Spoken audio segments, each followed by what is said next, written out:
Hello Rohan, welcome to electrical engineering skills.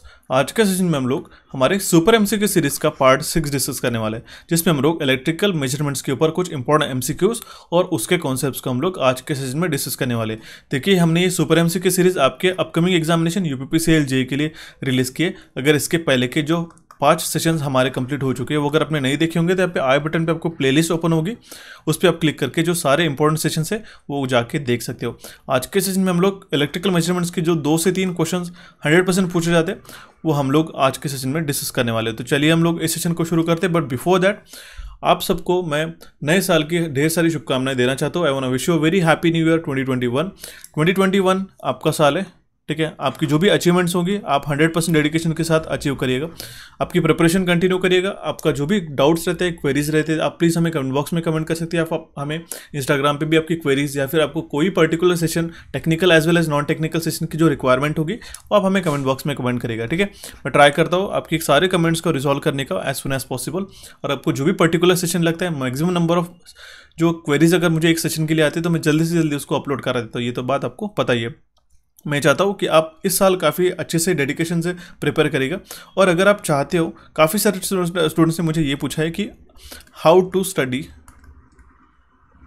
इसके ऊपर एक सेशन बनाया जाए। अगर आप चाहते हो कि हाउ टू स्टडी के ऊपर एक मैं सेशन बना दूँ तो प्लीज़ मुझे कमेंट बॉक्स में कमेंट करिएगा कि ये हमें सेशन चाहिए करके। क्योंकि देखिए, 2 से 3 टाइप के जो स्टूडेंट्स होते हैं, जो बेसिक लेवल, इंटरमीडिएट लेवल और प्रो लेवल, दैट मीन्स हम लोग इस तरीके से कैटेगराइज कर सकते हैं। जिन स्टूडेंट्स ने अभी से प्रिपरेशन शुरू किए, जो स्टूडेंट्स अभी मीडियम लेवल पे है या फिर उन्होंने 1-2 एग्ज़ाम दे चुके, और जो स्टूडेंट्स 5-6 महीने से या फिर पिछले 1 या 2 सालों से प्रिपेयर करते आ रहे हैं, बट कुछ पॉइंट से या फिर उनका सिलेक्शन नहीं हो पा रहा है, कुछ एकदम क्लोज कॉल हो रहा है उनके सिलेक्शन का। अगर उनको मैं बता दूं हाउ टू स्टडी इस टाइप का एक सेशन चाहिए तो प्लीज़ मुझे कमेंट बॉक्स में कमेंट करेगा। मैं आपको बता दूं कि आपकी बेसिक लेवल से प्रिपरेशन कैसी करना है, मैं आपको उसके अंदर आपको समझा दूंगा, ठीक है। सो दैट आपके जो भी डाउट्स है, किस तरीके से स्टार्ट करना, कौन सी बुक प्रेफर करना, कौन से एग्जामिनेशन को किस तरीके से अप्रोच किया जाता है, ये अगर आपको पता होगा तो आप 100% एग्जाम को अचीव कर पाओगे, एग्जाम को क्लियर कर पाओगे।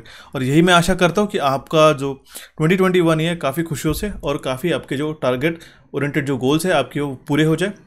सो मैं ये बताना चाहता हूँ कि अगर आपको कोई भी दिक्कत आती है तो प्लीज़ हमें कमेंट बॉक्स में कमेंट करिएगा। तो चलिए अभी हम लोग सेशन को शुरू करते हैं। देखिए, मैं प्रीवियस सेशन का सबसे पहले तो क्वेश्चन का आंसर बता देता हूँ। क्वेश्चन क्या था? क्वेश्चन काफ़ी सिंपल सा था। देखिए, the magnetic flux linking a coil having a 200 turns is 40 milliweber. एक मैग्नेटिक फ्लक्स जो है लिंक हो रहे 200 टर्न्स की जो कॉइल को, ठीक है, वो है हमारे 40 मिली वेबर। हमें कैलकुलेट करना है average EMF in volts induced in that coil. कितना एवरेज ईएमएफ इंड्यूस्ड हो रहा है इस कॉइल के अंदर if the magnetic flux is reversed in a time of 5 millisecond. Magnetic flux जो है वो रिवर्स हो रहे हैं 5 मिली सेकेंड्स के अंदर। देखिए, काफ़ी सिंपल सा था। एवरेज इंड्यूस्ड ईएमएफ हम लोग किस तरीके से निकालेंगे? सबसे पहले तो आपको फ्लक्स जो है ये आपको 40 कंसिडर नहीं करने होगी, ठीक है, क्योंकि ये रिवर्स भी हो रहे। दैट मीन्स 40 से लेके ये क्या हो रहे हैं -40 तक चेंज हो रहे। दैट मीन्स हमारे पास टोटल फ्लक्स कितना है? 80 मिली वेबर, ठीक है। तो हमारा जो d5 जो होगा change in a flux, that means d5 क्या हो जाएगा हमारा? 80 मिली वेबर। ओके, काफ़ी सारे स्टूडेंट ने इसका आंसर गलत दिया है, बट ये बात ध्यान में रखिएगा, इसमें ड्यू टू रिवर्सल हमारे d5 जो है चेंज इन फ्लक्स वो 80 मिली वेबर हो जाएगा। अभी आप आसानी से जो एवरेज इंड्यूस ईएमएफ है, जिसको हम लोग ई से डिफाइन करते हैं, n d5 dt, ये निकाल पाओगे। सिंपल है, n का वैल्यू सब्स्टिट्यूट करते 200 इंटू d5 कितना है? 80 इंटू 10⁻³ मल्टीप्लाई करना पड़ेगा, क्योंकि यहाँ पे हमें मिली वेबर में वैल्यूज गिवन है। इंटू 10⁻³ से हम लोग मल्टीप्लाई करेंगे, ठीक है। अपॉन हमारे पास क्या आएगा? dt, change in time. Time क्या है? 5 मिली सेकेंड्स। मिली सेकेंड से सेकंड्स में हम लोग कन्वर्ट करेंगे तो -3 से मल्टीप्लाई करेंगे। इसको आप सॉल्व कर लेते तो you will get 3200 as a average EMF in volts. Option A इसका करेक्ट आंसर था। और ये हमारे मैग्नेटिक सर्किट का जो मैंने सेशन लिया था, सेशन नंबर 5, इसमें मैंने क्वेश्चन पूछा था। और मैं बता दूं, इस क्वेश्चन का सबसे पहले करेक्ट आंसर हमें दिया है, उनका नाम है Shivangi Patel, Shubham Thakur, #electrical study, Mandar Isa Sare, Shraddha Sarvade, Jai Yadavnandan Mishra, Pramod Kumar Yadav, Syed Shakilur Rahman, Gulshan Vardhan and Atif Siddiqui. So shout out to you guys, you are the top 10 students जिन्होंने इस क्वेश्चन का सबसे पहले हमें कमेंट बॉक्स में करेक्ट आंसर हमें कमेंट किया। अगर आप भी चाहते हो कि आपका नाम मैं मेरा नेक्स्ट सेशन में लूँ तो आपको क्या करना होगा, सेशन के एंड में जो भी मैंने आपको क्वेश्चन पूछा है उसका करेक्ट आंसर आपको हमें कमेंट बॉक्स में कमेंट करना होगा। Try to be as fast as possible, but मैं आपको बता दूँ I appreciate all of those people. 40+ comment मुझे इस प्रीवियस सेशन के ऊपर मिले, ठीक है। I appreciate all of the people जिन्होंने इसका करेक्ट आंसर हमें कमेंट बॉक्स में कमेंट किया, बट वो ड्यू टू उन्होंने काफ़ी देर बाद उसका कमेंट किया, तो I have selected only 10 students, ठीक है। आप चाहते हो कि आपका नाम मैं मेरे इस लिस्ट में कवर करूँ तो आपको जल्दी से जल्दी जो मैं सेशन के एंड में जो क्वेश्चन पूछूंगा उसका करेक्ट आंसर आपको हमें कमेंट बॉक्स में कमेंट करना होगा। तो चलिए हम लोग इस सेशन को शुरू करते हैं, बट बिफोर दैट जो स्टूडेंट्स नए से ज्वाइन कर रहे होंगे इस सेशन को तो मैं बता दूँ यूपीपीसीएल जेईई एग्जामिनेशन पैटर्न मैंने आपको यहाँ पे बता दिया है। ऑब्जेक्टिव टाइप का क्वेश्चन पेपर होने वाला है, 200 क्वेश्चन 200 मार्क्स के लिए, टेक्निकल 150 क्वेश्चन रह गया आपके 150 मार्क्स के लिए, general awareness 20 question 20, same reasoning 20 के लिए, जनरल हिंदी 10 क्वेश्चन। इस तरीके से 3 इयर्स का कंपोजिट टाइम रहने वाला है आपका। उसमें अगर आप सही करके आते हो एक क्वेश्चन तो आपको +1 मिलेगा, अगर आप गलत करते हो तो -0.25 आपके डिडक्ट कर दिए जाएंगे, ठीक है। तो ये बात आपको ध्यान में रखनी होगी। और मैं आपको बता दूं जनरल अवेयरनेस की जो सेशन की सीरीज़ है हमारी सुपर एमसीक्यू सीरीज को हमने हमारे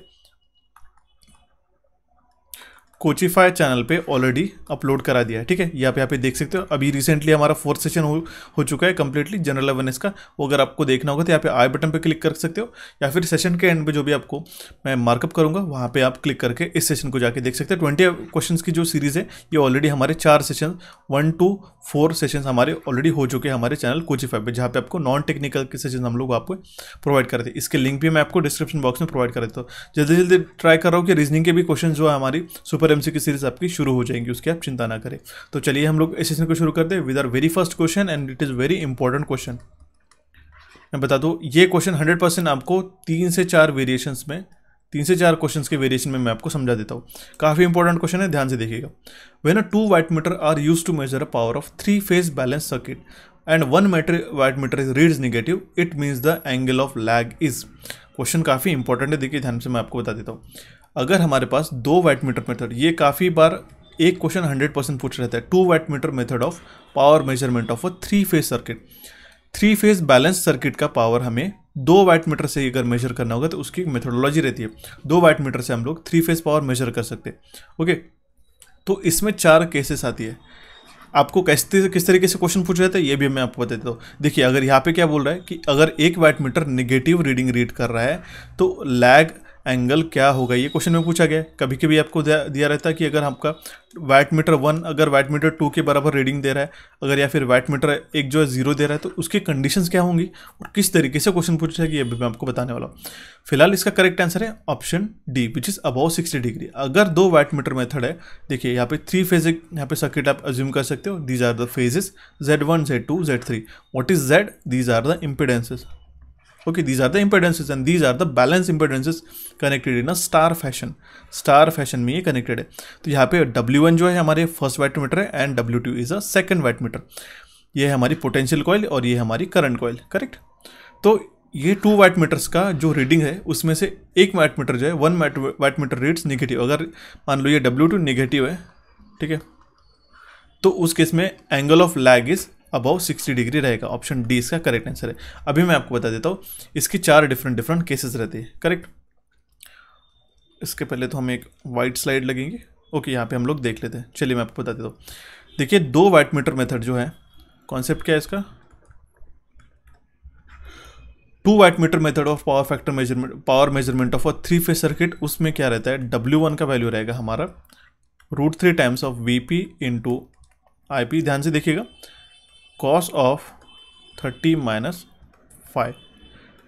W2 का वैल्यू क्या रहेगा, देखिए मैं आपको बता दूँ, अगर हैंडराइटिंग समझ में नहीं आ रही तो आपको आपके जो वॉच यूट्यूब वीडियो का जो रिजोल्यूशन है वो एटलीस्ट आप 480 पिक्सल्स पे करिएगा, सो दैट आपको इसके जो वर्ड्स है या फिर जो हमने लिखा है वो आपको क्लियरली समझ में आएगा, ठीक है। फिलहाल तो हम लोग यहाँ पे एक स्लाइड ऐड कर देते हैं,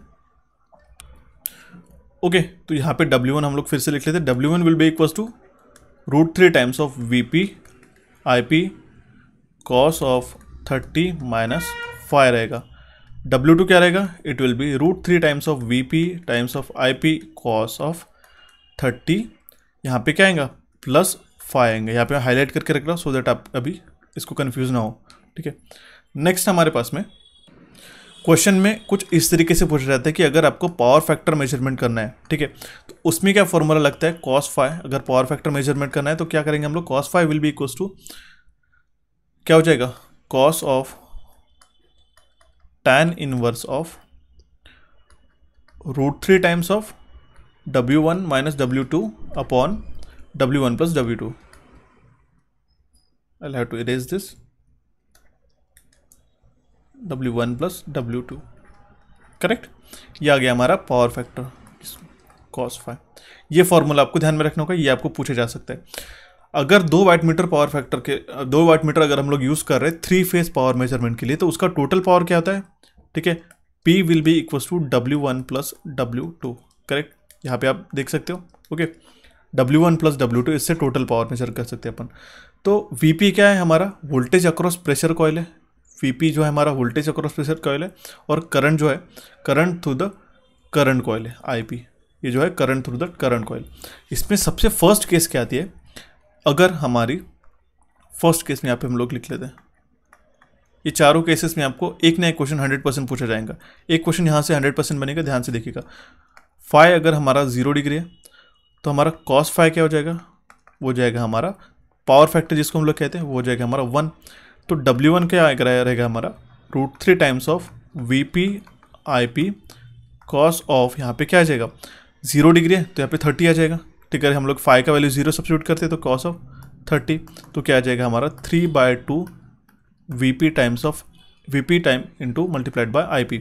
W2 का वैल्यू सेम रहेगा, √3 times of VP IP cos of 30, तो ये भी सेम वैल्यू रहेगा क्योंकि यहाँ पे 0 है, तो यहाँ पे जो भी हम लोग वैल्यू सब्स्टिट्यूट करेंगे तो cos ऑफ 30 आने वाला है, तो 3/2 VP IP। अभी मैं आपको यहाँ से ऑब्जर्वेशन बताता हूँ। फर्स्ट केस की बात करें तो अगर आप यहाँ पे देख पा रहे होंगे दोनों भी पावर सेम है, correct, this 2 power are same. तो इस केस में आप कंक्लूड क्या कर पा रहे होंगे, इस केस में आप यहाँ पे कंक्लूड कर पाओगे कि हमारा जो W1 है वो हमारा W2 के इक्वल्स है। कब होगा, ओके, दैट मीन्स अगर हमारा फाइव जो है वो 0 डिग्री आता है, क्वेश्चन ऐसा अगर पूछा जाता है, अगर आपका फाइव 0 डिग्री है तो, या फिर आपके वाट मीटर 1 का रीडिंग वाट मीटर 2 के बराबर है, तो हमारी फर्स्ट केस के अंदर जो है पावर फैक्टर क्या होगा, उसका 1 होगा। इस तरीके से अल्टरनेट क्वेश्चन पूछे जाते हैं। अभी हमारे पास में आती है सेकंड केस, ठीक है। Let's change the colour so that you can understand it better, okay. यहाँ पे हमारी केस 2 के अंदर अगर हमारा फाइव का वैल्यू जो है ये है हमारा 30 डिग्री, ठीक है, और cos फाइव क्या हो जाएगा हमारा, दैट मीन्स पावर फैक्टर क्या हो जाएगा, 0.867 हो जाएगा। ये फर्स्ट हमारे इनिशियल्स है, ओके। तो इस केस में हमारे पास W1 का वैल्यू क्या आएगा, ये जो 30 डिग्री है यहाँ पे सब्स्टिट्यूट करेगा, ओके, यहाँ पे सब्स्टिट्यूट करके देखिए, दैट मीन्स W1 क्या हो जाएगा, √3 times of VP into IP into cos of 30। आप लोग यहाँ पे सब्स्टिट्यूट करते हैं तो cos 0 हो जाएगा, यहाँ पे 30 माइनस 30। आई होप आपके समझ में आएगा, सो दैट मैं बाकी भी केसेस अच्छे से लिख पाऊंगा, ठीक है। तो यहाँ पे cos ऑफ 0 क्या हो जाएगा, √3 times of VP into IP हो जाएगा, और W2 का वैल्यू क्या है, cos 30 आप सब्स्टिट्यूट करते हैं तो यहाँ पे cos 30 प्लस 30 60 हो जाएगा, that means √3 VP IP into cos 30। तो W2 का वैल्यू उसमें क्या हो जाता है हमारा, √3 times of VP/2 into IP, √3/2 into VP into IP। इस केस में हमारी केस क्या बन जाती है, W1 is equals to twice of W2, correct. That means एक रीडिंग जो है एक वाट मीटर की वो हाफ है अदर की। कब है हमारी, ये केस 2 है हमारी, जब हमारा फाइव जो है 30 डिग्री का है, ओके, ठीक है। ये तो हो गया हमारी केस 2, ओके।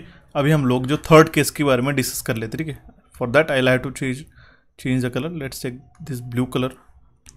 देखिए अभी हमारे पास थर्ड केस क्या है, हमारे पास जब हमारा फाइव का वैल्यू रहता है 60 डिग्री, ओके, उस केस में हमारे पास cos फाइव क्या हो जाएगा, cos ऑफ 60 क्या हो जाएगा, 0.5।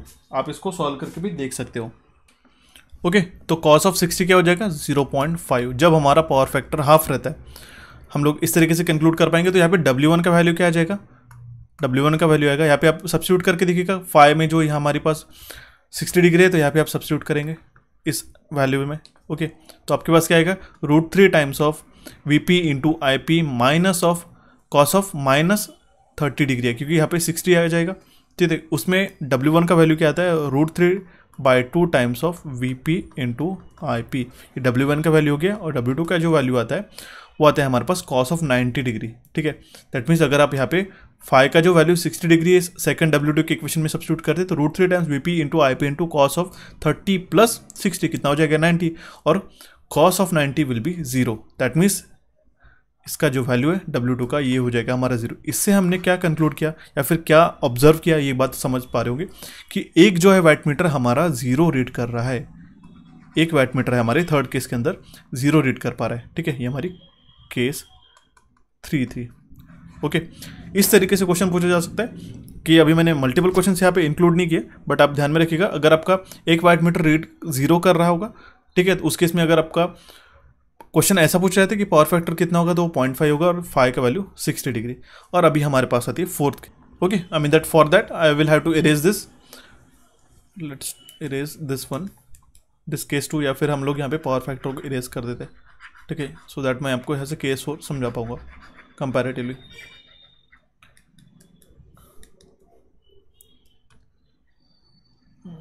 Let's take this colour. Okay, case 4 में अगर हमारे पास फाई का वैल्यू जो है 90 डिग्री है, तो कॉस फाई वो कितना आ जाएगा हमारा 0। दैट मीन्स पावर फैक्टर ही हमारा कंप्लीटली 0 है इस केस में। तो W1 का वैल्यू क्या आता है, तो यहाँ पे 90 डिग्री वैल्यू सब्स्टिट्यूट करते हैं। ओके, तो 30 माइनस 90 डिग्री, तो हमारा कितना आ जाएगा। ओके, तो उस केस में W1 क्या होगा हमारा 0.5 VP IP, और यहाँ पे दैट मीन्स 30 माइनस 5, तो यहाँ पे क्या करेंगे आप, कॉस ऑफ 30 माइनस कितना वैल्यू सब्स्टिट्यूट करेंगे यहाँ पे 90 degree, that means cos of 60, cos of minus 60 will be 0.5, और यहाँ पे W2 का वैल्यू क्या आ जाएगा, ठीक है, 30 प्लस यहाँ पे +1 ये हो जाएगा 30 प्लस 90। ओके, इस केस में हमारे पास जो W2 का वैल्यू आ जाएगा -0.5 VP टाइम्स ऑफ IP। यहाँ से अगर आप एक नोटिस कर पा रहे होंगे एक चीज़, ओके, ये वैल्यूज आप पे सब्स्टिट्यूट करके इसका आंसर निकाल पाएंगे। तो यहाँ पे ये जो फोर्थ केस है हमारी, इसमें जो W1 का वैल्यू है और W2 का वैल्यू है, ये एक वैटमीटर जो है हमारा निगेटिव रेट कर रहा है। दैट मीन्स अगर आप कुछ इस तरीके से अगर यहाँ पे नोट कर सकते हैं, ठीक है, यहाँ पे मैं बता दूँ W1 is equals to minus of W2, ये हमारी फोर्थ केस है। आई होप आपको समझ में आएगा। That means one wattmeter having a negative reading. ठीक है, इसीलिए ये जो हमारे 4 केसेस है इसके ऊपर 100% एक क्वेश्चन पूछ रहे थे। इसका अगर आपको एक सिंप्लीफाइड इमेज जो हैंड रिटेड नोट्स है, मैंने एक इमेज जो है हमारे टेलीग्राम ग्रुप पे ऑलरेडी अपलोड करा दिया।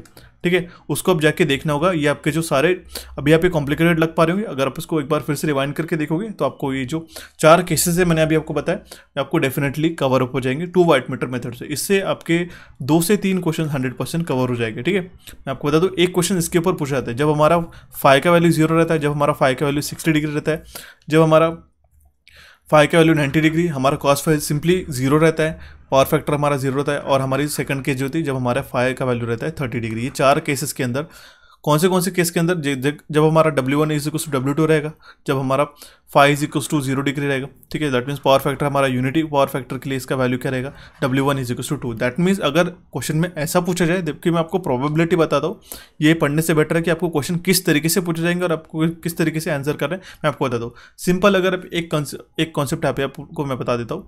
अगर आपको क्वेश्चन में ऐसा पूछा गया कि in two wattmeter method of power measurement of 3 phase balance load, okay, उस केस में अगर आपका पावर फैक्टर यूनिटी है तो आपका W1 का वैल्यू क्या हो जाएगा, तो W1 का वैल्यू हो जाएगा W2 के बराबर। और अगर आपका पावर फैक्टर 0 है तो W1 का वैल्यू क्या हो जाएगा, माइनस ऑफ W2। ये हमारी फोर्थ इंपॉर्टेंट केस है, यहाँ पे ध्यान में रखिएगा। ओके, और जब हमारा कॉस फाई का वैल्यू 60 डिग्री रहता है तो एक वैटमीटर हमारा 0 रेट करता है, फाई का वैल्यू 30 रहता है तो एक वैटमीटर का जो वैल्यू है वो हाफ ऑफ अनदर रहता है। ठीक है, ओके, सो आशा करता हूँ कि आपको जो मैंने आपको ये सारे फॉर्मूलेस बताए ये आपको समझ में होंगे। और देखिए यहाँ पे एक इम्पॉर्टेंट नोट है कि अगर आपका यहाँ पे हम लोग एक स्लाइड में आपको बताता हूँ, अगर आपका एंगल मोर देन 60 डिग्री है, if it is more than 60 degree, या फिर हमारा कॉस ऑफ फाई वो हमारा लेस देन 0.5 है, तो एक वैटमीटर हमारा निगेटिव रीडिंग दिखा। तो उस केस में हमें मेजरमेंट करने के लिए, नेगेटिव रीडिंग मेजरमेंट करने के लिए, एक तो हम पोटेंशियल कॉइल है या फिर हम लोग करंट कॉइल के जो कनेक्शन है वो उसको हम लोग रिवर्स कर देंगे। ये बात आपको ध्यान में रखनी है, ऐसा भी क्वेश्चन कभी कभी पूछा जा सकता है। तो अगर हम लोग हमारा अगर एक वाटमीटर नेगेटिव रीड कर रहा होगा तो हम लोग क्या करेंगे उस केस में, तो इधर हम लोग पोटेंशियल कॉइल या फिर करंट कॉइल को, इन दोनों में से एक कोई भी रिवर्स कर देंगे इसके कनेक्शन, सो दैट हम लोग उसको मेजर कर पाएंगे। ठीक है, तो ये थे कुछ variations of 2 wattmeter method for the power measurement of a 3 phase power. 3 phase power को, बैलेंस पावर को मेजरमेंट करने के लिए हम लोग जो 2 वाटमीटर मेथड के लिए वेरिएशंस आते हैं, जो चारों भी केसेस है मैंने आपको समझा दी। ठीक है, मैं आपको बता दूं इसका जो एक पेज है हैंड रिटन नोट्स है, हमारे टेलीग्राम चैनल पे ऑलरेडी मैंने काफ़ी दिनों पहले अपलोड करे थे, उसको जाके देखिएगा। आपके 2 से 3 क्वेश्चन जो वेरिएशंस है, एक सिंप्लीफाइड वे में एक मैंने टेबल बनाया। ठीक है, चारों भी केसेस हमने उसमें समझा दिया है। ठीक है, वो जाके देखिएगा। आपके जो डाउट्स है इस सेशन के बाद में, वो अगर आप क्विकली देखते हो तो आपका जो डाउट है वो क्लियर हो जाएगा। ठीक है, तो हम लोग देखते हैं अभी हमारा नेक्स्ट क्वेश्चन क्या है हमारा। Which of the following method is use to measure a medium resistance. Medium resistance measurement के लिए हम लोग इसमें से कौन सी मेथड यूज करते हैं? Megger, loss of charge method, Wheatstone bridge method या फिर Kelvin's double bridge method.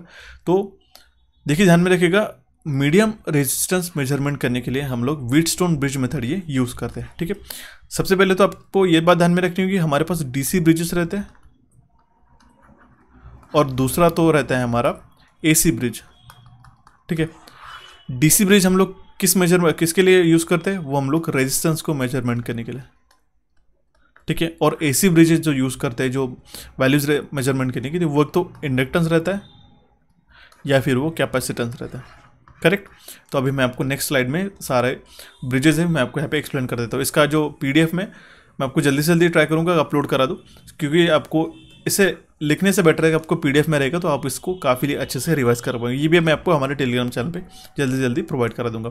AC bridges है हमारे पास में Maxwell inductance bridge, Maxwell inductance capacitance bridge, Hay's bridge, Anderson bridge, Owen's bridge. देखिए मैं आपको बता दूं, काफ़ी सारे स्टूडेंट्स हमें कमेंट करते हैं कि हमें नंबर ऑफ क्वेश्चन ज़्यादा चाहिए। मैं आपको बता दूं, हम लोग 30 क्वेश्चन एक ऑन एन एवरेज अगर करते हैं तो उससे मैं आपको बता दूं 70 क्वेश्चन का जो वेरिएशंस है मैं आपको एक ही सेशन में कवर करने का ट्राई करता हूं। देखिए, having a number of question, similarly repetitive question, उससे करने से बेहतर मुझे ये लगता है कि आपको मैं डेटा प्रोवाइड करूँ सो दैट आपको जो वेरिएशंस आते हैं वो आप उसको अच्छे से पढ़ पाओगे। देखिएगा, अगर आप यहाँ पे नंबर ऑफ ब्रिजेस के अगर हम लोग what is hedge bridge use for, what is Anderson bridge use for, इस तरीके के क्वेश्चन करेंगे तो रिपीटेडली क्वेश्चंस करने में कोई मज़ा नहीं है, मैं आपको बता दूं। इसलिए मैं आपको यहाँ पे डिफरेंशिएट करके आपको बता देता हूँ। मैक्सवेल हो गया, हेज ब्रिज हो गया, Anderson, Owen's bridge, Heaviside's, mutual inductance, Campbell modification, De Sauty's, Schering bridge and Wien bridge. ये इसकी मेजरिंग क्वांटिटी कौन सी है यहाँ पे ऑलरेडी हमने बता दिया। हेज ब्रिज जैसे इंडक्टेंस मेजरमेंट के लिए था, एंडरसन इंडक्टेंस, और इसका सिग्निफिकेंस क्या है ये भी यहाँ पे मैंने आपको मेंशन करा दिया। ठीक है, हेवी साइड्स ही हम लोग म्यूचुअल इंडक्टेंस मेजरमेंट के लिए यूज़ करते हैं। अगर क्वेश्चन ऐसा पूछा जाए कि which of the bridge is use to measure the mutual inductance, तो आपको हेवी साइड्स म्यूचुअल इंडक्टेंस आप यहाँ पे क्लिक सिलेक्ट कर सकते हो। Campbell modification of heavy side bridge, ये भी आपको सिलेक्ट कर सकते हैं। डी शॉर्टिस ब्रिज, ये काफ़ी बार क्वेश्चन पूछा जाता है, क्या मेजरमेंट करने के लिए यूज़ करते हो? कैपेसिटेंस। शेयरिंग ब्रिज, कैपेसिटेंस के लिए। Wien bridge, capacitance and frequency measurement के लिए हम लोग इसको यूज़ करते हैं, और उसका एप्लीकेशन भी यहाँ पे गिवन है। ये तो बात होगी हमारे एसी ब्रिजेस की, इसको आपको ध्यान से पढ़ना होगा। ठीक है, नेक्स्ट जो होता है हमारे पास में जो डीसी ब्रिजेस है उसमें कौन से Wheatstone, Carey Foster's bridge, Kelvin's double bridge. Kelvin double bridge का तो काफ़ी बार क्वेश्चन कॉमन ही है। ये हम लोग लो मेजरमेंट के लिए, लो रेजिस्टेंस मेजरमेंट के लिए हम लोग इसको यूज़ करते हैं। इंपॉर्टेंट है, ध्यान में रखिएगा। Which bridge is use to measure low resistance, lowest resistance हम लोग केल्विन्स डबल ब्रिज से मेजरमेंट करते हैं। कैरी फॉस्टर्स ब्रिज से हम लोग मीडियम रेजिस्टेंस मेजरमेंट करते हैं। व्हीटस्टोन ब्रिज जो है हम लोग उसको मीडियम रेजिस्टेंस उसको मेजर करने के लिए यूज़ करते हैं। और ये क्वेश्चन काफ़ी कॉमन है, काफ़ी बार पूछ जाते हैं। ठीक है, high insulation resistance, high resistance जो हम लोग मेजरमेंट करते हैं वो हमारे मेगर से यूज़ करते हैं। ठीक है, वो हम लोग उसके इसमें मेगर ये डिवाइस यूज़ करते हैं। रेजिस्टेंस ऑफ केबल, इसको हम लोग मेजरमेंट के लिए, हाई इंसुलेशन रेजिस्टेंस मेजरमेंट के लिए हम लोग मेगर ये यूज़ करते हैं। It comes under the DC bridges. Okay, तो आई होप आपको ये दोनों भी जो ब्रिजेस के जो इमेजेस है आपको समझ में आएगी। ये आपको इसको पीडीएफ में मिल जाएंगे। ठीक है, देखते हैं अभी हमारा नेक्स्ट क्वेश्चन, जो कि question number 3। Which among the following can convert a galvanometer into an ammeter. एक हमारे पास अगर गैल्वेनोमीटर है, ठीक है, एक हमारे पास गैल्वेनोमीटर है, तो उसको हमें एमीटर में कन्वर्ट करना होगा। एमीटर क्या करता है हमारा, एमीटर हमारा करंट मेजर करता है, उसको हमें कन्वर्ट करना होगा। तो इसमें से हमारे पास क्या ऑप्शन है, 4 ऑप्शन गिवन थे, उसमें हम लोग क्या करेंगे, उसमें हम लोग क्या करेंगे, एक शंट वैल्यू हम लोग उसके पैरेलल में कनेक्ट कर देंगे।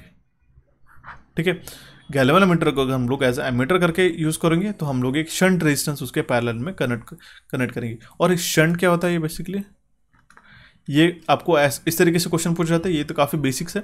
शंट जो है हमारा थिन वायर रहता है हमारा, और ये काफ़ी स्मॉल रेजिस्टेंस का रहता है। ठीक है, काफ़ी इसका रेजिस्टेंस स्मॉल रहता है, ये इंपॉर्टेंट है शंट का। अगर आपको वोल्टमीटर में कन्वर्ट करना होगा तो उस केस में हम लोग मल्टीप्लायर यहाँ पे लगाते हैं सीरीज में, जिसका रेजिस्टेंस ज़्यादा रहता है। ये भी मैं आपको क्वेश्चन बता दूंगा। देखिए that means a voltmeter is use to measure the potential difference, that means, और एमीटर जिसको हम लोग करंट मेजरमेंट के लिए यूज़ करते हैं। अगर गैल्वेनोमीटर हम लोग किस लिए यूज़ करते हैं, ऐसा क्वेश्चन पूछा है तो हम लोग स्मॉल इलेक्ट्रिक करंट सर्किट के अंदर उसको मेजरमेंट करने के लिए हम लोग उसको यूज़ करते हैं। और गैल्वेनोमीटर का अगर हमें वोल्ट मीटर में कन्वर्ट करने के लिए ऐसा क्वेश्चन पूछा जाता है, देखिए सेकंड क्वेश्चन अगर इस तरीके से पूछा जाता है तो हम लोग हाई वैल्यू ऑफ रेजिस्टेंस इसके सीरीज में कनेक्ट करते हैं। हाई वैल्यू 100%, 1 से 2 क्वेश्चन अगर इजी क्वेश्चन अगर एग्जामिनर ने डाला है तो ये क्वेश्चन 100% डालता है मेजरमेंट्स के ऊपर।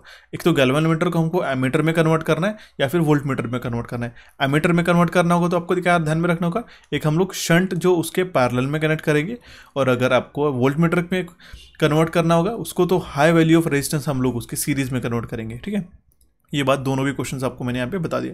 सो देखते हैं अभी हमारा next question, which is question number 4। The type of damping used for a moving coil instrument is, important question है, ध्यान से देखिएगा।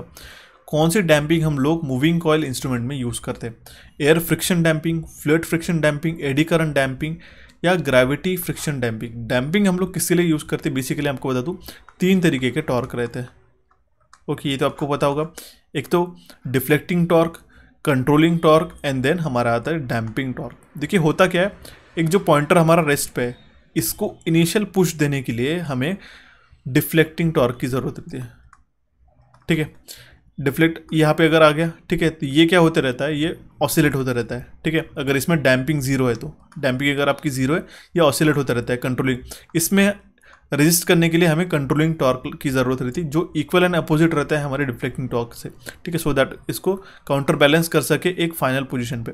अगर ये ऑसिलेट हो रहा है इस केस में, ठीक है, तो उसको अगर हम लोग अच्छे तरीके से डैम्पिंग करेंगे, ये जो 4 डिफरेंट मेथड्स है, air friction, fluid friction, eddy current या फिर ग्रेविटी फ्रिक्शन डैम्पिंग से, तो जो पॉइंटर है ये हमारा स्टेडी रहता है। यही हमारे डैम्पिंग का यूज़ होता है। ओके, तो जो मूविंग कॉइल इंस्ट्रूमेंट है, it is a type of instrument, उसमें हम लोग एडी करंट डैम्पिंग ये यूज़ करते हैं। ऑप्शन सी इसका करेक्ट आंसर हो जाएगा। यहाँ पे आप देख सकते हो मूविंग कॉइल इंस्ट्रूमेंट और मूविंग आयरन इंस्ट्रूमेंट में आपको बता दूँ 10 क्वेश्चन से 10 to 12 क्वेश्चन इसी पॉइंट्स के हम लोग बना सकते हैं। ठीक है, इंपॉर्टेंट है, ध्यान से देखिएगा। यहाँ पे moving coil type of instrument है, these are more accurate. Moving iron type of instrument जो है लेस एक्यूरेट रहते हैं। इसका जो स्केल है, इसके ऊपर क्वेश्चन पूछा जाता है। रीडिंग जो है मूविंग कॉइल इंस्ट्रूमेंट की जो रीडिंग स्केल है हमारी यूनिफॉर्मली डिस्ट्रीब्यूटेड रहती है, और इसकी जो स्केल है यहाँ पे क्रैम्प्ड रहते हैं एंड में। ठीक है, यहाँ पे नॉन यूनिफॉर्म स्केल रहती है हमारी मूविंग आयरन इंस्ट्रूमेंट पे। एडी करंट डैम्पिंग हम लोग मूविंग कॉइल इंस्ट्रूमेंट में यूज़ करते हैं, और यहाँ पे यही हमें क्वेश्चन में पूछा गया था। और अगर मूविंग आयरन इंस्ट्रूमेंट रहता है तो हम लोग यहाँ पे एयर फ्रिक्शन डैम्पिंग ये यूज़ करते हैं। ठीक है, तो आई होप आपको इस चार्ट को ध्यान से पढ़ोगे। और ये एक क्वेश्चन इंपॉर्टेंट है, डिफ्लेक्शन टॉर्क जो है हमारा डायरेक्टली डिपेंड करता है प्रोपोर्शनल टू है करंट से, और डिफ्लेक्शन टॉर्क है हमारा theta is square of current. ये इंपॉर्टेंट क्वेश्चन है। देखिए क्वेश्चन कहाँ से पूछे जाते हैं ये भी मैं आपको बता दूँ। ये क्वेश्चन हो गया। एक दूसरा क्वेश्चन ये डैम्पिंग कौन से पूछी जाती है, इसकी जो स्केल है ये किस तरीके से रहती है, ये क्वेश्चन है। और ये काफ़ी जो बाकी डिफ्रेंसिएशन है ये भी मैं आपको यहाँ पे मेंशन कीजिए। दैट मीन्स जैसे कि मूविंग कॉइल है, it is used for measurement of DC measurement, and moving iron जो है हमारा, ये हमारा AC as well as DC measurement के लिए हम लोग इसको यूज़ करते हैं। Okay, that means moving coil instrument और मूविंग आयन इंस्ट्रूमेंट का ये जो डिफरेंशिएशन है, आई होप आपको समझ में आएगा। इसको आप ध्यान से पढ़ लोगे तो आपके जो सारे डिफरेंट क्वेश्चंस हैं इसमें से कवर हो जाएंगे। देखिए मैंने आपको बता दिया, डैम्पिंग एक तो पूछा जाता है, एक तो उसकी जो रीडिंग है ये यूनिफॉर्म रहती है या फिर क्रैम्प्ड रहती है। क्रैम्प्ड मतलब अगर आप यहाँ पे देख पा रहे होंगे, यहाँ पे एंड में इसके क्रैम्प्ड है, इसका रिजोल्यूशन अगर आप देख पा रहे होंगे, ठीक है। और दूसरी बात तो इसका फ्रिक्शन हो गया। मेजरमेंट क्या करता है, मूविंग कॉइल हमारा सिर्फ डीसी मेजरमेंट के लिए यूज़ होता है। I will highlight this so that you can remember it better. और मूविंग आयन जो है हमारा, ये हमारा DC as well as AC के लिए हम लोग इसको यूज़ करते हैं। द थर्ड थिंग इज़ कि हमारे डिफ्लेक्शन टॉर्क जो है वो थीटा जो है हमारा डायरेक्टली प्रोपोर्शनल है आई से, और जो डिफ्लेक्शन टॉर्क है हमारा, जो डिफ्लेक्शन है इसमें मूविंग आयन इंस्ट्रूमेंट में प्रोपोर्शनल है स्क्वायर ऑफ करंट से। ठीक है, ये आपको वेरिएशन जो डिफरेंट टाइप के क्वेश्चन पूछे जाते हैं ये मैंने यहाँ पे आपको बता दिए। आई होप आपको ये क्वेश्चन समझ में आया होगा। सो बढ़ते हैं अभी हमारा नेक्स्ट क्वेश्चन की ओर, जो कि हमारा क्वेश्चन नंबर 5। क्वेश्चन क्या कह रहा है हमें, the deflection sensitivity of a CRO is 10 metre per volt, what is the value of deflection factor in volt per metre. Deflection factor, और यहाँ पे हमें डिफ्लेक्शन सेंसिटिविटी गिवन है CRO की, कैथोड रे ऑसिलोस्कोप जो है उसका हमारे पास 10 मीटर पर वोल्ट है, ये यूनिट ध्यान में रखिएगा, it is a metre per volt. What is the value of deflection factor, deflection factor की हमें वैल्यू पूछी गई। ध्यान में रखिएगा जो डिफ्लेक्शन फैक्टर है ये हमारा रेसिप्रोकल होता है सेंसिटिविटी से। ओके, सेंसिटिविटी तो ऑलरेडी गिवन है, तो हम लोग यहाँ पे डिफ्लेक्शन फैक्टर हम लोग फाइंड आउट करेंगे 1/s। आप यूनिट से भी इसको समझ में ले सकते हो। 1/10 क्या हो जाएगा हमारा 0.1 volt per metre. Option B जो है हमारा इस केस में करेक्ट आंसर आ जाएगा। आशा करता हूँ ये क्वेश्चन आपको समझ में आएगा। बढ़ते हैं हमारे नेक्स्ट क्वेश्चन की ओर, जो कि हमारा question number 6। A wire wound strain gauge, in a wire wound strain gauge the change in a resistance under strain condition is mainly on account of. एक वायर वाउंड स्ट्रेन गेज है, ठीक है, अगर उसका रेजिस्टेंस चेंज हो रहा है, अगर उसको स्ट्रेन दिया, इसको स्ट्रेच किया गया, तो किसके बेसिस पे वो होता है। अगर हमारा ये मान लो फर्स्ट कंडीशन हमारा इस स्ट्रेन गेज का कुछ इस तरीके से, अगर हमने इसको स्ट्रेच किया कुछ इस डायरेक्शन में, इसका वॉल्यूम तो सेम ही रहेगा, इसका लेंथ कम हो जाएगा। ठीक है, अभी आप यहाँ पे नोटिस कर पा रहे होंगे इसका जो थिकनेस था, ओके, जो डायमीटर था वो चेंज हो चुका है यहाँ पे। ठीक है, यहाँ पे डायमीटर इसका कम हो चुका है, उसकी लेंथ जो है हमारी यहाँ पे बढ़ चुकी है। तो वो किसके कारण हो रही है, इट इज़ दैट मीन्स आपको तो पता है जो रेजिस्टेंस किसके कारण चेंज होता है, अगर उसका डायमीटर या फिर उसका लेंथ चेंज होता है, तो जो लेंथ है और डायमीटर है उसके वायर का चेंज हो रहा है, उसी के कारण उसका जो रेजिस्टेंस है इस स्ट्रेन गेज का ये भी हमारा चेंज हो रहा है। तो ऑप्शन सी हमारा करेक्ट आंसर हो जाएगा। देखते हैं हमारा next question, question number 6। When a Wheatstone bridge is balanced the galvanometer reads. जब हमारा व्हीटस्टोन ब्रिज जो है ये बैलेंस कंडीशन में रहता है, उस केस में हमारा गैल्वेनोमीटर जो है कितना वैल्यू रीड करता है, zero current, maximum current, zero voltage या फिर मैक्सिमम वोल्टेज। तो ऑप्शन ए इसके करेक्ट आंसर हो जाएगा, जीरो करंट। उस केस में हमारा गैल्वेनोमीटर है में से कोई भी करंट फ्लो नहीं होता है। ऑप्शन ए इसका करेक्ट आंसर हो जाएगा। The next question is question number 8। The range of moving coil instrument having a metre resistance of 6 ohms is 0 to 50 volt. Find the value of multiplying factor of the series resistance if its full scale deflection current is 5 ampere. Question important है, full scale deflection का value given है, ये हमारा 5 ampere का है। Okay, metre resistance RM का value हमारे पास given है 6 ohms का। ओके, वोल्टेज हमारे पास गिवन है VM, हम लोग इसको कंसिडर करेंगे, वो क्या हो जाएगा 5 × 6, वो हो जाएगा हमारा 30 वोल्ट। ठीक है, रेजिस्टेंस इंटू करंट, और मल्टीप्लाइंग फैक्टर क्या आ जाएगा, M will be equals to V/VM। Okay, V कितना है हमारे पास 50 वोल्ट। हमें क्या करना है, रेंज जो है मूविंग कॉइल इंस्ट्रूमेंट की, मीटर रेजिस्टेंस है उसका 6 ohms का, 0 से 50 वोल्ट की, इसमें value of multiplying factor find out करना है सीरीज रेजिस्टेंस का। अभी जिस तरीके से मैंने आपको बताया, अगर हमारा full scale deflection current 5 ampere से, तो ठीक है, तो हम लोग 50 जो VM का वैल्यू है 30 से डिवाइड करेंगे 1.67, ये वैल्यू हो जाएगी हमारी मल्टीप्लाइंग फैक्टर की। सिंपल है, ऑप्शन बी इसका करेक्ट आंसर आ जाएगा। The next question is question number 9। Question is speed of megger is kept at. Megger किस लिए यूज़ करते हैं हम लोग, हाई इंसुलेशन रेजिस्टेंस मेजरमेंट के लिए हम लोग इसको यूज़ करते हैं, और उसकी स्पीड कितनी रखी जाती है, ओके, वो है हमारी 160 RPM। ऑप्शन सी इसका करेक्ट आंसर है। Okay, megger is a portable instrument which is use to measure a high insulation resistance, ये बात ध्यान में रखिएगा। और वो किसके ऊपर वर्क करता है, इलेक्ट्रोमैग्नेटिक इंडक्शन।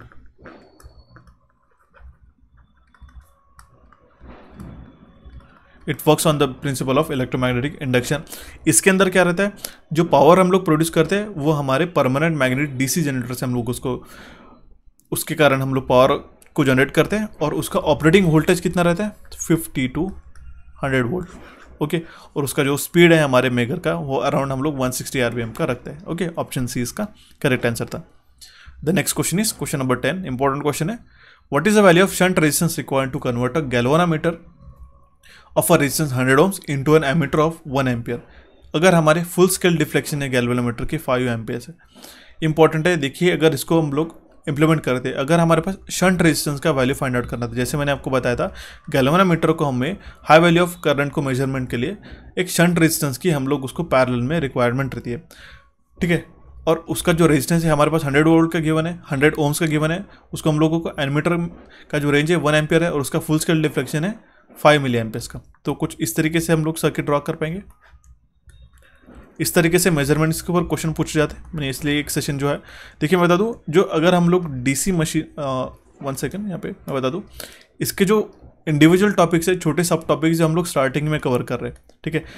बेसिकली मैं जैसे मशीन्स हो गया, इलेक्ट्रिकल मशीन्स के अंदर हमारे पास ट्रांसफार्मर आता है, और डीसी मशीन्स आता है, डीसी जनरेटर आता है, induction machine, induction generator, synchronous machine, synchronous generator, इसके जो टॉपिक्स है वो एक मैं इलेक्ट्रिक मशीन की जब सीरीज़ हमारी स्टार्ट हो जाएगी यूपीपीसीएल जेईई में ही, उसमें हम लोग ये सारे जो इंपॉर्टेंट टॉपिक्स है ये हम लोग कवर करेंगे। उसके बाद में हमारे पास जनरेशन आएगा, डिस्ट्रीब्यूशन आएंगे और ट्रांसमिशन के जो इंपॉर्टेंट क्वेश्चन है ये हम लोग कवर करेंगे उसके बाद, या फिर उसके अर्ली हम लोग कंट्रोल सिस्टम के, डिजिटल इलेक्ट्रॉनिक्स के सेशंस कवर करेंगे। इलेक्ट्रिक मशीन्स हमारा इसलिए हम लोग पोस्टपोन कर रहे हैं कुछ दिनों के लिए, क्योंकि ये सब टॉपिक्स अगर हम लोग अर्ली कवर कर पाएंगे तो काफ़ी हम लोग अच्छे से इलेक्ट्रिक मशीन्स और जनरेशन और डिस्ट्रीब्यूशन या फिर ट्रांसमिशन के जो इंपॉर्टेंट क्वेश्चन है, काफ़ी वेटेज ज़्यादा रहता है, वो हम लोग कुछ अच्छी तरीके से हम लोग प्रिपेयर कर पाएंगे, ठीक है। तो उसकी आप चिंता ना करें, आपको मल्टीपल जो टॉपिक्स है मैं आपको कवर करा दूंगा, ओके, बिफोर योर एग्जामिनेशन। तो इस तरीके से circuit firstly I have to erase this thing,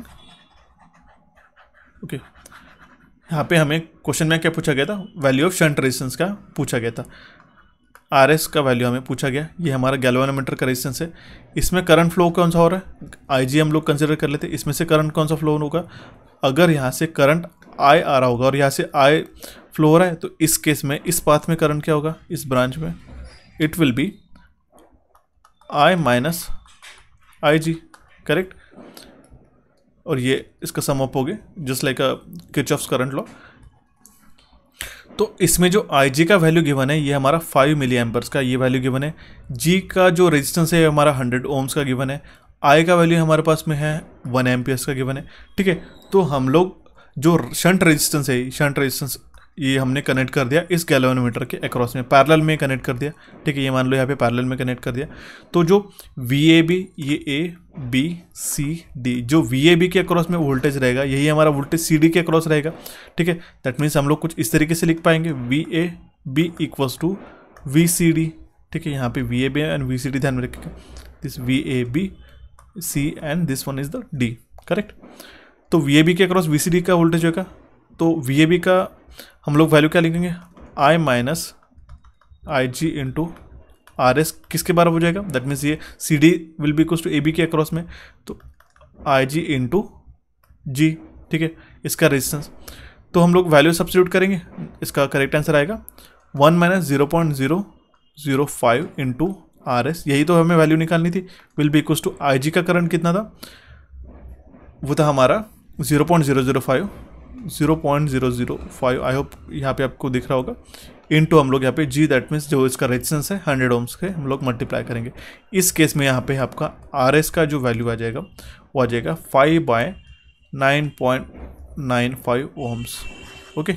option जो है हमारा ए इस केस में करेक्ट आंसर आ जाएगा, दैट मीन्स ये हमें शंट रेजिस्टेंस का वैल्यू हमें फाइंड आउट हो जाएगा, जो कि हमारा 5/9.95 ओम्स। इसका अगर आप मैं बता दूं, ये तो हमने फ्रैक्शनल्स में वैल्यूज़ लिया, आपको अगर क्वेश्चन इस तरीके से पूछा था तो इसकी वैल्यूज़ डिफरेंट रहेंगी, बट इस तरीके से आपको क्वेश्चन को अप्रोच करना है, वैल्यूज़ कोई भी रहो तो आपको कॉन्सेप्ट आपका क्लियर होना काफ़ी इंपॉर्टेंट रहता है इस टाइप के क्वेश्चंस को सॉल्व करने के लिए, ठीक है। तो आई होप के क्वेश्चन काफ़ी अच्छे से समझ में आया होगा, हमें शंट रेजिस्टेंस का वैल्यू फाइंड आउट करना था। The next question is question number 11, which of the following is not essential for working an indicating instrument. Indicating instrument में क्या इसेंशियल नहीं है वर्क करने के लिए, तो इंपॉर्टेंट है, इसमें ब्रेकिंग टॉर्क की कोई ज़रूरत नहीं है, कंट्रोलिंग टॉर्क अभी मैंने पता था, डिफ्लेक्टिंग टॉर्क और डैम्पिंग टॉर्क ये हमें रिक्वायर्ड रहता है, बस this one is not required, तो ऑप्शन हमारा डी जो है हमारा करेक्ट आंसर हो जाएगा, okay. The next question is question number 12, in a 5/2 digital volt meter the largest number that can be read is. Important है, ध्यान में रखिएगा, काफ़ी बार हमें कन्फ्यूज होता है इस तरीके से, जो सिंपल क्वेश्चन है हम लोग इसको गलत करके काफ़ी बार आते हैं, ठीक है। तो फुल डिजिट्स जो हैं 5/2 में तो हमारे रहेंगे 5, और जो हाफ डिजिट रहेगा वो हमारा रहेगा 1। फुल डिजिट क्या रीड कर पाएगा 0 to 9, और हाफ डिजिट हमारा 0 से लेके 1 तक रीड कर पाएगा। ठीक है, तो हमारा हाफ डिजिट में 1, और जो 5 जो फुल डिजिट्स है हम लोग इसमें मैक्सिमम नंबर क्या अज्यूम करेंगे 1 2 3 4 5। ठीक है, 1 2 3 4 5। तो इस केस में हमारा ऑप्शन डी जो है इस केस में करेक्ट आंसर आ जाएगा। 7 सेगमेंट डिस्प्ले इसको कहा जाता है। यहाँ पे 7 सेगमेंट कुछ इस तरीके से रहते हैं। ये देखिए फर्स्ट सेकंड 7 सेगमेंट मतलब कौन से हो गए? Okay, let's take the different colour, this one. ये फर्स्ट सेगमेंट हो गया, ये सेकंड सेगमेंट हो गया, third, fourth, fifth, sixth and 7, इसीलिए इसको 7 सेगमेंट डिस्प्ले कहा जाता है। ओके, आई होप आपको ये समझ में आया होगा। अभी आप देख पा रहे होंगे ये हो गया हमारा 1.5, ठीक है, 2.5 जो है ये डिस्प्ले होगा। इसी तरीके से अगर आपके 5.5 है तो उसमें 5 जो है वो फुल डिजिट्स हम लोग मेजर कर पाएंगे, जो 1/2 रहेगा उसमें हाफ मेजर कर पाएंगे, दैट मीन 0 से लेके 1। तो जो 5 डिजिट में मैक्सिमम नंबर हम लोग 9 से 9 तक ही मेजर कर पाएंगे, और जो हाफ डिजिट में 1। तो ऑप्शन डी इसका करेक्ट आंसर आ जाएगा। ठीक है, next question is question number 13। Match the list transducer with list characteristics. यहाँ पे ट्रांसड्यूसर है लिस्ट 1 में, और उसकी जो कैरेक्टरिस्टिक्स है हमारे लिस्ट 2 में, इसको हमें मैच करना है। यहाँ पे हमारे पास क्या क्या गिवन है? थर्मोकपल है, थर्मिस्टर, स्ट्रेन गेज और एलवीडीटी भी हमारे पास गिवन है। ओके, एलवीडीटी का फुल फॉर्म आपको पता ही होगा, लीनियर वेरिएबल डिफरेंशियल ट्रांसफार्मर होता है। ओके, और यहाँ पे थर्मोकपल, थर्मिस्टर, स्ट्रेन गेज यहाँ पे गिवन है। तो ध्यान में रखिएगा, थर्मोकपल हम लोग किसके लिए मेजरमेंट के लिए यूज़ करते हैं? कांस्टेंट टेम्परेचर मेजरमेंट के लिए इसको यूज़ करते हैं। ठीक है, थर्मिस्टर जो है हमारा, ओके, थर्मिस्टर हम लोग किसके लिए यूज़ करते हैं? नेगेटिव टेम्परेचर कोएफिशिएंट उसकी कैरेक्टरिस्टिक्स है। स्ट्रेन गेज किसके लिए रहता है? Resistance change with the pressure. मैंने आपको बताया था अगर डिफॉर्मेशन होता है एक कंडक्टर के अंदर या फिर स्ट्रेन गेज के अंदर, ठीक है, तो उसका चेंज इन रेजिस्टेंस के कारण, चेंज इन वॉल्यूम या फिर हम लोग चेंज इन लेंथ के कारण रेजिस्टेंस चेंज होता है, तो हमारा ये स्ट्रेन गेज काम करता है। और एलवीडीटी जो है हमारा पास, इसका करेक्ट आंसर आ जाएगा modulated output. Okay, that means हमारा ऑप्शन सी जो है ये करेक्ट आंसर आ जाएगा। P4 Q3 strain gauge R2 and LVDT 1। Okay, तो ऑप्शन सी इस केस में करेक्ट आंसर आ जाएगा। The next question is question number 14। Important question है, देखिए इसको सॉल्व करने की भी जरूरत नहीं है अगर आप इसको ध्यान से पढ़ते हो तो। A PMMC instrument voltmeter is connected across a series combination of a DC voltage source V1 is equals to 2 volt and AC voltage source V2 is equals to V2 of t is equals to 3 sin 4t volt. The meter reads what? देखिए एक PMMC instrument voltmeter है हमारा, वो अगर हमने इस combination में connect किया, DC वोल्टेज सोर्स है 2 वोल्ट का और AC वोल्टेज सोर्स है 3 sin 4t वोल्ट्स का, तो वो कितना मेजर करेगा? तो यहाँ पे सिंपल है 2 वोल्ट, क्योंकि आपको पता होना चाहिए PMMC रीड करता है हमारा एवरेज वैल्यू, बट वो ओनली डीसी वैल्यू ही रीड करता है, तो ये हमारा सिर्फ 2 वोल्ट ही है वो मेजर कर पाएगा। ठीक है, तो ऑप्शन बी जो है हमारा इस केस में करेक्ट आंसर आ जाएगा।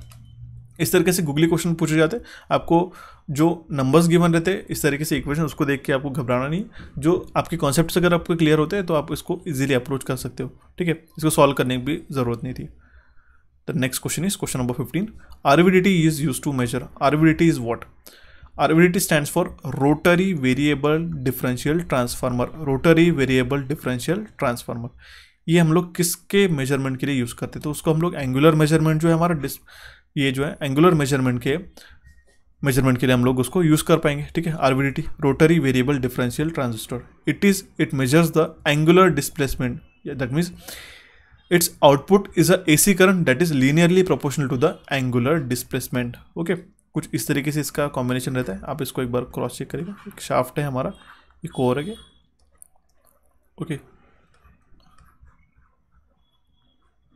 कुछ इस तरीके से इसका यहाँ पे आउटपुट आता है, ये होगा हमारा RVDT rotary variable differential transistor, और ये हमारे एंगुलर मेजरमेंट के लिए यूज़ करता है। और इंपॉर्टेंट है LVDT क्या है हमारा? Linear variable differential transformer. तो वो क्या करेगा? लीनियर ही हमारा जो मेजरमेंट है, लीनियर जो मेजरमेंट होता है वो उसको मेजर कर पाएंगे। जो डिस्प्लेसमेंट होता है लीनियर डिस्प्लेसमेंट, वो हमारा LVDT यूज़ करें, LVDT मेजर करेंगे। और RVDT आता है तो ये एंगुलर डिस्प्लेसमेंट है, दोनों में कंफ्यूज नहीं होना है। Okay, the next question is question number 16। Which of the following is a systematic error? Systematic error इसमें से कौन सा है? एनवायरमेंटल, ऑब्जर्वेशनल, इंस्ट्रूमेंटल या फिर ऑल ऑफ द अबव? तो ऑल ऑफ द अबव इसका करेक्ट आंसर हो जाएगा। देखिए टाइप ऑफ एरर आते हैं, there are various type of okay, इस केस में हमारे पास में एक तो सबसे पहले तो ग्रॉस एरर रहता है। ओके, दूसरा हम लोग ब्लंडर्स कह सकते हैं। ओके, और third and important is a measurement error. Measurement error उसमें भी हमारे पास में दो टाइप कैटेगरीज रहती है। एक तो हमारे रैंडम एरर जो रहते हैं, एंड उसमें हमारा जो इम्पोर्टेंट है वो आता है सिस्टमेटिक एरर।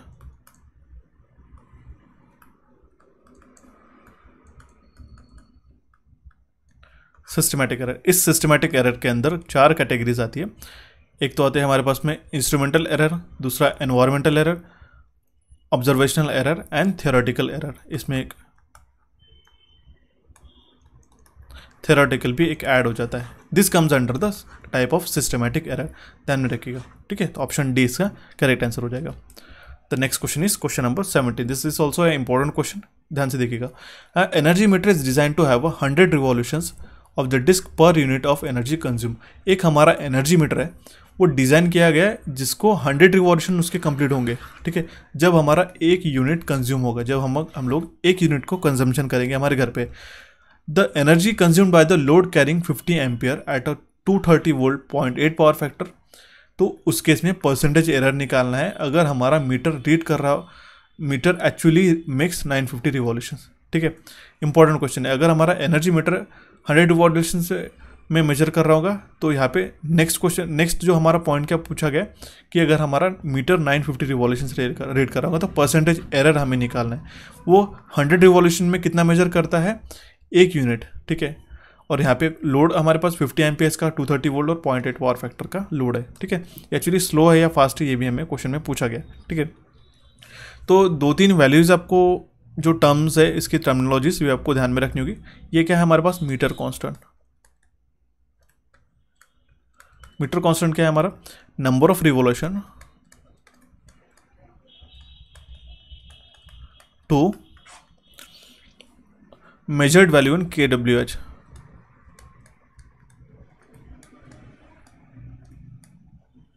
kWh, ठीक है। इस केस में हमारे पास में जो एनर्जी कंज्यूम हो चुकी है या फिर मेजर्ड वैल्यू जो है वो क्या आएंगी, VI cos of phi, correct. ठीक है, इनटू टाइम से अगर हम लोग उसको मल्टीप्लाई करते तो V जो है हमारा वोल्टेज हो गया, फाई cos फाई जो हमारा पावर फैक्टर है। तो मीटर कांस्टेंट का value K is equal to हमारे पास 100 रिवॉल्यूशन पर किलोवाट आवर। ये हमारे पास यहाँ पे वैल्यू गिवन है यहाँ पे। ठीक है, क्वेश्चन में। तो इस केस में वोल्टेज हमारे पास 230 वोल्ट, करंट 50 एम्पियर, तो पावर फैक्टर 0.8। ठीक है, तो एनर्जी जो एक्चुअली कंज्यूम हो चुकी है 1 आवर में, ये तो हमें निकालना पड़ेगा। वो क्या होगा, E will be equal to VI cos of phi into 10⁻³ into T kilowatt hour में, इसलिए इसने हमने -3 से मल्टीप्लाई किया। तो वैल्यू सब्स्टिट्यूट कर दे, 230 into 50 into 80.8, it should B 0.8 क्योंकि यहाँ पे पावर फैक्टर 0.8 है। ठीक है, इंटू 10⁻³ इंटू 1 आवर में, ये वैल्यू होगी हमारी 1 आवर की। तो ये आ जाएगा हमारा 9.20 किलो वाट आवर। ओके, तो इस केस में ये हमें क्वेश्चन में क्या पूछा गया, नंबर ऑफ रिवॉल्यूशंस कितने रिक्वायर्ड रहेंगे। ठीक है, वो रहेंगे हमारे पास 9.02। अगर हम लोग इसको 100 से मल्टीप्लाई करेंगे तो नंबर ऑफ रिवॉल्यूशंस निकाल पाएंगे, इस वैल्यू की वैल्यू निकाल पाएंगे, इस टर्म के वैल्यू निकाल पाएंगे। तो वो कितने रहेंगे हमारे पास, 920। बट यहाँ पे क्वेश्चन में क्या गिवन था, ये बात ध्यान में रखिएगा, फाइंड द परसेंटेज एरर। हमें एरर निकालना था अगर वो मीटर है हमारा 950 रिवॉल्यूशन से ही मेजर कर पा रहा होगा। ठीक है, तो I have to take the another colour. Okay, तो 1 सेकेंड। ओके, देखिए अगर यहाँ पे 950 रिवॉल्यूशंस वो मेजर कर पा रहा होगा तो परसेंटेज एरर हमें निकालना है। तो हम लोग एरर कैसे निकालेंगे, 950 माइनस 920 अपॉन 920 इंटू 100। जो परसेंटेज एरर आएगा वो 3.26% का वैल्यू आएगा। ओके, और ये क्या है हमारा, ये फास्ट है। ओके, ऑप्शन सी इसका करेक्ट आंसर हो जाएगा। आई होप आपको क्वेश्चन समझ में आया। देखिए हमने क्या किया, meter constant K is equal to what, number of revolutions upon measured value in kWh, VI cos phi into times अगर हम लोग मल्टीप्लाई करेंगे तो किलोवाट आवर आ जाएगा। कि कांस्टेंट के क्या है हमारा 100 रिवॉल्यूशन पर किलोवाट आवर है, तो एनर्जी हमने निकाल लिया, वो आगे हमारे 9.2 किलोवाट आवर। इसको अगर हम लोग 100 से मल्टीप्लाई कर देते हैं रिवॉल्यूशन से, तो हमें 920 रिवॉल्यूशंस का वैल्यू आ जाएगा 920। That means the number of revolution needed to made is 920, but it is making 950 revolutions. तो हमारा एरर कितना आया, वो आया 3.26। ओके, इसका करेक्ट आंसर था ऑप्शन सी। आई होप आपको क्वेश्चन समझ में आएगा। इस सेशन को आपके दोस्तों के साथ शेयर करना है और इस सेशन को लाइक भी करते हुए चलना है। अगर आप हमारे चैनल पे नए हो इलेक्ट्रिकल इंजीनियरिंग एमसीक्यूज पे, तो आप हमें सब्सक्राइब करें, हमारे नए चैनल कोचिफाई को भी सब्सक्राइब करें और दोनों के नोटिफिकेशन बेल को हिट करेगा, सो दैट हम लोग जब भी सेशन अपलोड करते हैं तो सबसे पहले आपको उसका नोटिफिकेशन मिल सके। Next question is the current required for a full scale deflection of a voltmeter is 10 milliamperes, find the sensitivity in ohms per volt for the voltmeter. अगर करंट रिक्वायर्ड है हमारे full scale deflection के लिए volt meter का, वो है हमारा 10 मिली amperes का, तो हमें सेंसिटिविटी ओम्स पर वोल्ट में निकालनी है। तो फुल स्केल डिफ्लेक्शन कितना है हमारे पास में 10 एम्पियर, IFSD हम लोग इसको कह सकते हैं, तो हमारे पास 10 मिली एम्पियर, करेक्ट। तो सेंसिटिविटी S क्या है हमारे पास 1/IFSD क्या हो जाएगा 1/10 × 10⁻³ it will be equals to 100। Option A इसका करेक्ट आंसर आ जाएगा। Next question is question number 19। 110/100 volt potential transformer is used along a voltmeter whose reading is 24.5 volt, find the value of high voltage to be measured. एक हमारे पास पे 110/100 volt का potential transformer है, PT है हमारे पास। It is use to along with a voltmeter whose reading is, वो हमने इसको यूज़ किया 24.5 वोल्ट मीटर, 24.5 वोल्टेज जिसका है उसके वोल्ट मीटर के साथ में यूज़ किया। तो हमें find out high voltage value हमें कितनी रिक्वायर्ड रहेगी, ये हमें पूछा गया। सिंपल है, ट्रांसफार्मर रेशियो को यहाँ पे काम में आएगा, 110/100 करेंगे तो ट्रांसफार्मर रेशियो आएगा हमारा 1.1। ठीक है, वोल्ट मीटर की रीडिंग क्या है, वो है हमारे पास 24.5 वोल्ट की। तो हमने जो हमारी value of high voltage to be measured रहेगा वो रहेगा हमारा 1.1 × 24.5। सिंपल है, इसका वैल्यू आएगा 26.95 वोल्ट। ओके, ऑप्शन सी इसका करेक्ट आंसर आएगा। That means find the value of high voltage to be measured, तो ये हमारा high voltage to be measured, it should be 26.95 volt. Okay, the next question is question number 20। In a 2 wattmeter method, the readings of our 2 wattmeters are a 500 watt, 500 watt respectively. The load power factor in a balanced 3-phase 3-wire circuit is what? मैंने आपको पहले ही बताया था। First case आप ध्यान में रखिएगा, जब हमारा पावर फैक्टर देखिए 2 वाटमीटर मेथड है, 2 वाटमीटर की रीडिंग दोनों भी इक्वल है, W1 = W2, तो ये हमारे केस 1 के अंदर आया। ठीक है, दैट मीन्स इस केस में जो लोड पावर फैक्टर रहेगा वो रहेगा हमारा 1। ऑप्शन सी इसका करेक्ट आंसर है। फाई कितना रहेगा 0 डिग्री, ओके, और पावर फैक्टर कितना रहेगा cos of 0 will be 1। Okay, I hope आपको क्वेश्चन समझ में आएगा। देखिए फर्स्ट केस आप रिमाइंड करिएगा, रिमेंबर करिएगा, रिकॉल करने का ट्राई करिएगा। ठीक है, cos of 0 will be equals to 1, cos for that means power factor will be 1। Option C इसका करेक्ट आंसर। इसी तरीके से क्वेश्चन आपको पूछ जाएंगे। ठीक है, इसमें आप variations according to that cases लगा सकते हो। ठीक है, फाई का वैल्यू किससे आता है, tan inverse of √3 times of W1 - W2 upon W1 + W2। ठीक है, ये फाई का भी वैल्यू आप यहाँ पे ध्यान में रख सकते हो। ठीक है, और total reactive power in the circuit का भी क्वेश्चन पूछा जाता है, तो वो होता है Q = √3 times of W1 - W2। Okay, ये बात आपको ध्यान में रखनी होगी। द नेक्स्ट क्वेश्चन इज, देखिए मैं आपको बता दूँ, इसको अगर सॉल्व करते तो ये देखिए सॉल्व कैसे करेंगे। W1 का वैल्यू है हमारे पास 500, W2 का वैल्यू है हमारे पास 500, W1 = W1 अगर हम माइनस W2 करते तो हमारे पास 0 वैल्यू आएगा, एंड W1 + W2 अगर हम लोग करते तो हमारे पास 1000 वाट आएगा। ठीक है, तो tan phi will be equal to √3 times of 0, उस फॉर्मूला में हम लोग सब्स्टिट्यूट करते तो, और अपॉन कितना आ जाएगा 1000, तो इसका 0 आ जाएगा वैल्यू। तो जो पावर फैक्टर है दैट मीन्स फाई का वैल्यू विल बी 0। ओके, तो power factor cos of 0 will be 1। Option C इसका करेक्ट आंसर आ जाएगा। The next question is question number 21। Creeping is a term related to dash instrument, dynamometer type, PMMC type, induction type या फिर moving iron type. जो creeping term है ये हमारे relate करती है इंडक्शन टाइप ऑफ इंस्ट्रूमेंट्स के लिए। ठीक है, क्रीपिंग क्या है हमारे, जब हमारी एल्यूमिनियम डिस्क रोटेट होती रहती है कंटिन्यूसली, जब हमारा सिर्फ वोल्टेज ही सप्लाई होता है उस प्रेशर कॉइल को और हमारा करंट जो है वो फ्लो नहीं होता है, उस केस में हमारी क्रीपिंग ये फिनोमेना होती है। वो एल्यूमिनियम डिस्क है वो रोटेट होती रहती है, उससे क्या होगा कि हमें एनर्जी का बिल आएगा without any consuming electricity. That mean सिर्फ हमारा करंट तो जीरो है लेकिन वोल्टेज के कारण ही हमारा क्रीप हो रहा है। ये जो डिस्क आती है पुराने ज़माने में यूज़ होती है, ये हमारे इंडक्शन टाइप ऑफ इंस्ट्रूमेंट में क्रीपिंग का जो फिनोमेना होता था उसमें रोटेट होती रहती थी, उससे बिल आपका बढ़ता था without consuming any current. Okay, ये इसको फिनोमेना को हम लोग कहते हैं creeping. Okay, the next question is question number 22। More power is required to operate a moving iron meter than a PMMC meter because of the magnetic circuits high dash.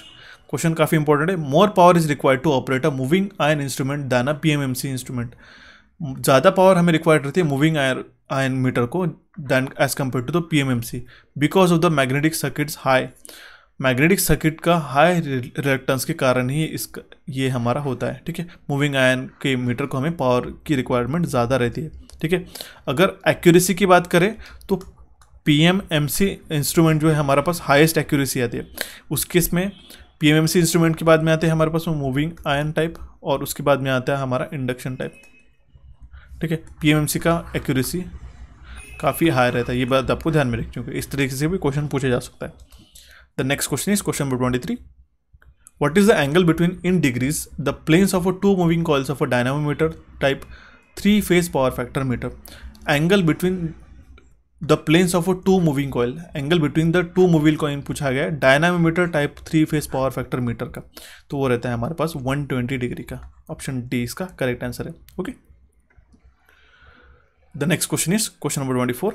What is the smallest change in the input signal that can be detected by an instrument call? Smallest change in the input signal क्या है जो detect हो सकता है हमारे instrument से, उसको हम लोग क्या कहेंगे? ठीक है, उसको हम लोग कहेंगे सेंसिटिविटी, एक्यूरेसी, प्रिसीजन या फिर रेजोल्यूशन, तो उसको हम लोग कहेंगे रेजोल्यूशन। ऑप्शन सी इसका करेक्ट आंसर है। ये हमारा स्मॉलेस्ट चेंज है। दैट मीन्स रेजोल्यूशन हम लोग किस तरीके से डिफाइन करेंगे? जो स्मॉलेस्ट चेंज रहता है आउटपुट में with change in input. Okay, इसी को हम लोग कहते हैं resolution. Okay, and the resolution is the smallest measurable input change. Option C इसका करेक्ट आंसर आ जाएगा। ओके, सेंसिटिविटी से इसको आपको कंफ्यूज नहीं करना है। सेंसिटिविटी हम लोग किस तरीके से डिफाइन करते हैं? It is defined as a ratio of change in output of an instrument to the change in value of quantity being measured. ये होता है हमारा sensitivity. Okay, the next question is question number 25. Which of the following does the power factor meter indicates? Power factor meter क्या indicate करता है? Continuous power, power difference between the phases, the current is leading और lagging the voltage, reactive and useful power. Okay, it should B power. Okay, तो power factor metre हमें क्या indicate करता है? वो हमें बताता है कि करंट लीडिंग है या लैगिंग है वोल्टेज से, उसी के कारण हम लोग पावर फैक्टर डिफाइन कर सकते हैं। ठीक है, तो ऑप्शन सी इसका करेक्ट आंसर था। सो ये थे हमारे 25 important question on the electrical measurements. आशा करता हूँ कि आपको क्वेश्चन काफ़ी अच्छा लगा होगा, सेशन जो है काफ़ी अच्छा लगा होगा। ठीक है, जो हमने क्वेश्चंस किए काफ़ी इंपॉर्टेंट है और आपको हाई चांसेस है कि आपको इस UPPCL JEE में इसमें से 2 से 3 क्वेश्चन इलेक्ट्रिकल मेजरमेंट्स के ऊपर क्वेश्चन पूछा जाए। स्पेसिफिकली 2 वाटमीटर मेथड जो मैंने सबसे स्टार्टिंग में बताया उसको आपको रिवाइज करना होगा। ठीक है, इस सेशन के बाद भी। नेक्स्ट सेशन के लिए मैं आपको क्वेश्चन छोड़ के जा रहा हूँ। क्वेश्चन क्या है? Determine the required value of shunt resistance to converted galvanometer into ammeter for reading up to 12 ampere when internal resistance of a galvanometer is 30 ohms and the value of current for the full scale deflection is 0.1 ampere। इसका correct answer आपको हमें comment box में comment करना है। इस session के आपके दोस्तों के साथ शेयर करना होगा। इस सेशन के बाद आपको जो अगर आपने नहीं देखा होगा हमारा जनरल अवेयरनेस का 4th नंबर का सेशन, तो यहाँ पे आप क्लिक करके देख सकते हो। हमारे नए चैनल कोचिफाई को यहाँ पे आप क्लिक करके सब्सक्राइब करें। टेलीग्राम को ज्वाइन करने के लिए इसकी जो लिंक है मैंने यहाँ पे बता दिया है। आई होप आपको सेशन समझ में आएगा। सेशन को लाइक करें और हमारे चैनल को सब्सक्राइब करें। So guys, for the next time I will see you and have a nice day.